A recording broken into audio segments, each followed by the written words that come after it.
अस्सलाम वालेकुम नाज़रीन। मोरो रिपोर्ट रिजवान अली जमानी। मोरो भरसां गोट बाज़ाराणी लगारी जे शहीद इरफान लगारी जी भेण रात 1:15 ते पंहिंजो बयान जारी कंदे ॿुधाए रही हुई त असांजे ॻोठ लगारी बाज़ाराणी में अधु राति पुलिस जी वॾनि अटालनि सां पुलिस रेड करण वारी आहे।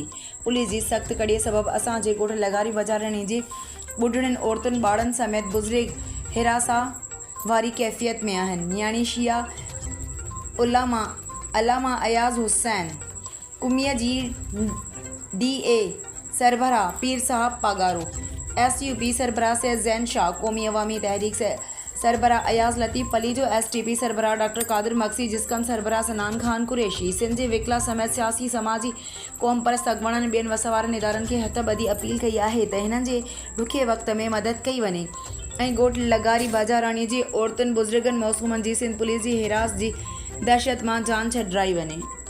मजलिस वहदत मुस्लिमीन जो अलामा मकसूद अली डोमकी, अलामा अयाज कुमी, अयाज लतीफ़ पलेजो, साईं ज़ैन शाह, सनान कुरैशी, कादिर मक्सी, पीर साईं पागारो ऐं वकील बिरादरी खे गुज़ारिश था कयूं अॼु राति असांजे ॻोठ ते पुलिस जो रेड थियण जा इतला मिलनि पिया।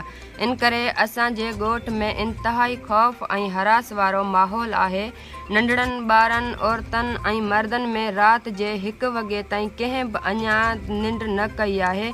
करबला वांगुरु आशुर जहिड़ी राति महसूस थी रही आहे।